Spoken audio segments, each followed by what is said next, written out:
And they're off. So really aggressive, powerful first few strokes. These crews need to generate as much speed as they can in the first 7 or 8 strokes to then find a rhythm.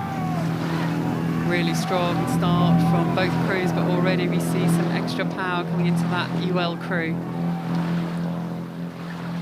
Yeah, Wanting again, to get an early advantage. Yeah, it's very quiet in there with the island. You can see how close it is on the left-hand side there, with UL nearest us on the screen and Durham University on the right-hand side. And here, fans on the bank cheering them. University of London slightly ahead, coming out the end of the island. So that was a power match, wasn't it? That was a punching power match coming out of the start. At the moment, UL have punched slightly harder. Yeah, they've really transitioned into something a bit longer and a bit more powerful.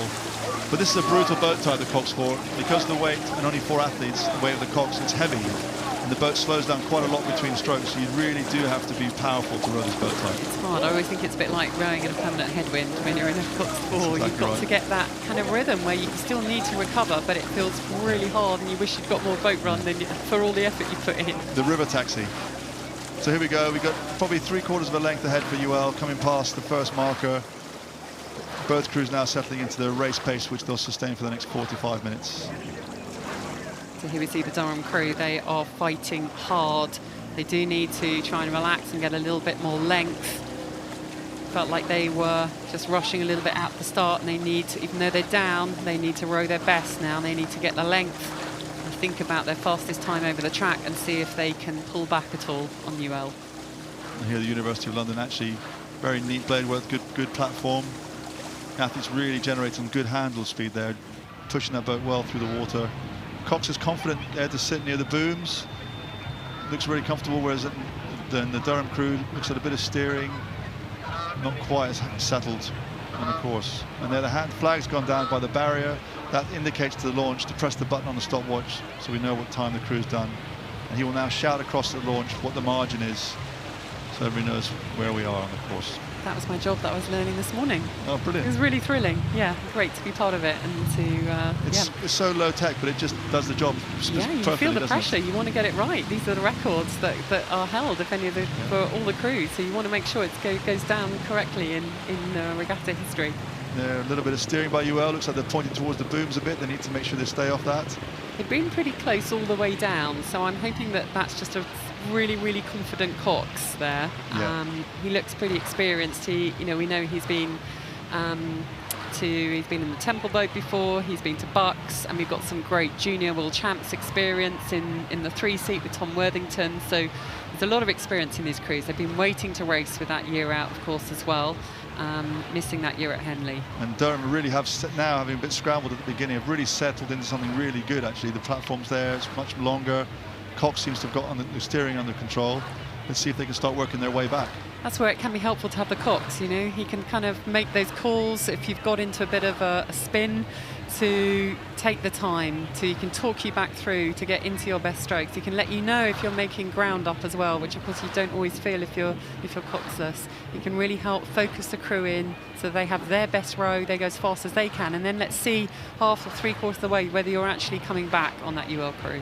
Yeah, here a good view of the Cox with his sunglasses on. Jasper Cooper there, and you can see the little box on the right hand, on his left hand side from what we can see, and that's the stroke coach. So what is that telling the Cox? That's telling them how many strokes per minute they're taking. He'll have the time there as well, but he may well also have speeds. He'll be focusing on rate. He'll actually be feeling the rhythm. They'll have a race rate that they're aiming for. They'll know they'll go fastest at 34 or 33 or 35, and he'll be watching that, but he'll also be noticing the speeds and thinking about how they can really get the most out of themselves, but in an efficient way, because if they go through, then they've got tough races to come. And he can't see what's happening behind him. He's relying on the bowman to tell him, where is Durham, are they gaining on us? Because he can't see anything apart from straight ahead of himself. That's right. They're blind, aren't they? It's a slightly strange situation for them. Of course, the other Cox can see everything, can see what UL are doing. But that's not so much used for his place, but it looks for his crew. It looks now like you are really just drawing away with each stroke. Yeah, they've done a very good job of this. The second half, they've really put their foot down. It looks like they've done an extraordinary effort to do that, but in fact, it's just they have better pace and they can relax into their rhythm and they just get more out of the boat. mean, UL, they train up in Chiswick, and their students in London, so they commute all over London to go out there and train twice a day most days. Yeah, all of these rowers will have put in a lot of hours, and all of these rowers, of course, have put in a lot of hours on rowing machines over the last year, and everyone wants to make sure that that pays off. Yeah, really impressive from UL now. They are moving with each stroke, and they're managing to take the rate down at the same time, so they're getting more per stroke. And again, they're honing that technique for the next days coming up, and it's a tough battle. You can see the heads look tired on that Durham crew, and the Cox has got to really make sure they get everything out of themselves, give it everything to try and pressure back, but it looks tired for them. It does. And UL really, physically a really strong crew, rowing well. They can really, now the sun shines out, it's the first day of racing at Henley, the crowds are out, and they can actually try and enjoy the next 2 minutes down the course here at Henley. 3:30 is the time it's gone down. Yeah, so Oscar Mulvin, the coach of Durham, he's watching that UL crew whilst trying to steer his own crew and motivate his own crew to pull out as much as they possibly got. As someone who was part of the St Paul's brilliant crews in recent years, really disappointed not to get to race in the PE last year after COVID halted the regatta. So he's really excited to be at Henley Royal Regatta with this Durham crew. So this UL crew was the bronze medal Cox for the Bucks Regatta, which they had in Nottingham this year. And just here, really showing that sort of standard of rowing that they achieved.